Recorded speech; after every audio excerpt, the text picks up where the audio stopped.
Transformers 3 Dark of the Moon is the next Transformers movie. Now you may be asking, why'd you see this if you hated 2 so much? Well, I heard some good things about 3, so I figured I'll check it out.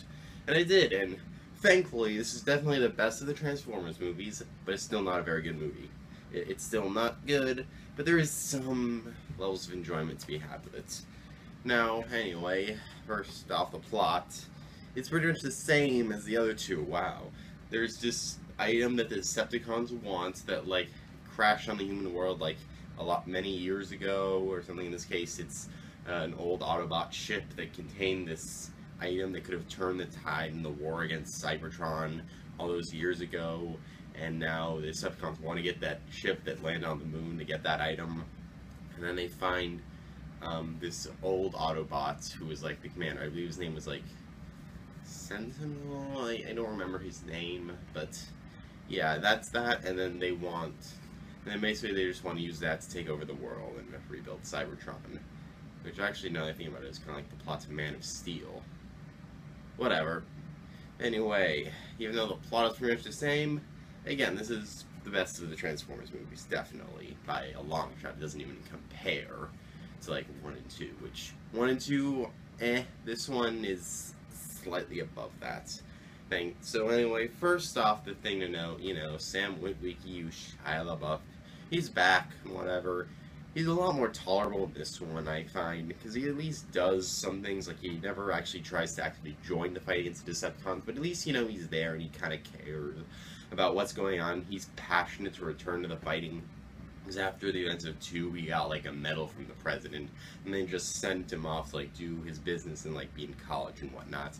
And, you know, not really be involved with the Autobots, but he really wants to be a part of it. And, you know, at least you can see some hints of an interesting character there. And Megan Fox's character is completely gone. They replaced her with a Victoria's Secret model. I am not kidding. Look her up. She never acted in anything before this. Michael Bay just took her off the runway and put her in front of the camera for this. I think her name is, Rosie Huntington Whiteley, something like that, I don't know. She was also in Mad Max Fury Road as one of the wives, interestingly enough. But, yeah, she was actually not that bad in this movie.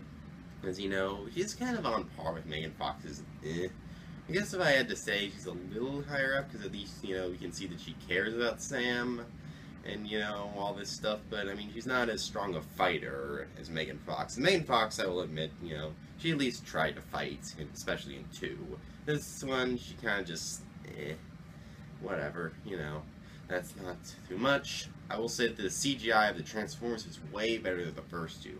Because the first 2, especially the second one, after a while, it just looks so ugly and fake. This one, you know, it still looks fake and all, but at least it's a lot better to look at. You know, the CGI of the Transformers is not that bad, thankfully. You know, and since you're going to be watching them a lot, because this is actually a pretty long movie. It's 2 hours and 40 minutes, which is, the other ones are like only 2 hours, I think.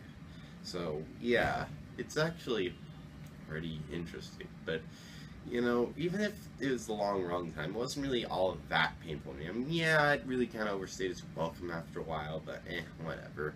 You know, the main thing about this movie is that a lot of it, especially like the first hour or so, was actually not that bad. I mean, I wasn't really entertained. I was kind of indifferent to a lot of it. And some of the action scenes are pretty cool. Like this time, Optimus Prime is like a sword and a shield for some of the scenes. And those scenes when he's fighting are okay, I guess. And you know, there's still a whole bunch of boom, boom, explosion stuff, but thankfully, way less than 2. Which already makes it better, because this time in the action scenes, I can sort of tell what's going on. Because again, a lot of the Decepticons here are, like, color-coded, and the Autobots, like, so you can kind of tell which is which when they're fighting, as opposed to Transformers 2, where you have no idea what's happening. Yeah, I can sort of tell, but at the same time, it's not all that much better. Because, you know, it's just, and there's this one scene which is pretty bad, like, there's one scene towards the beginning of the movie or so where, like, this Decepticon, like, I don't remember how it does it, but, like, it yanks this guy in an office building out the window, and he just falls and dies.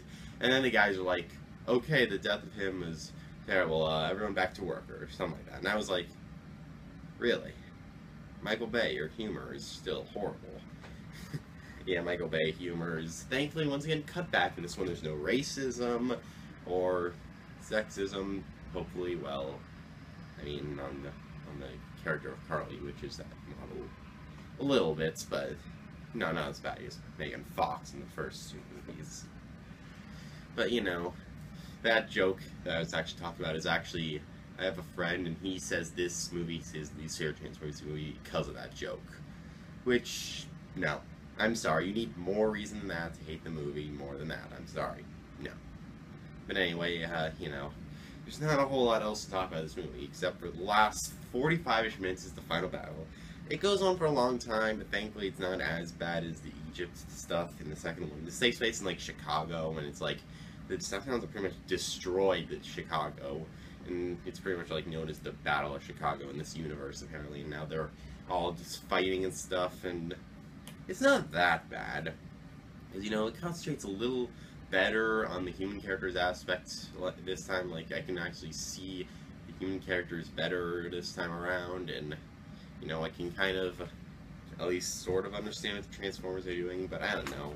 It got kind of boring after a while. Like, this movie's not good. It's kind of boring, actually. Like, you know, Transformers 2 was something I just hated the whole way through, but this one was kind of just indifference the whole way through. And yeah, that's kind of the best these movies have to offer, when it's kind of just boring and whatnot. And it really wasn't painful, it was just meh. It's a kind of just not a whole lot else to say about this one. It's a mediocre action movie with alright CGI and borderline okay-ish characters. The story's not much better.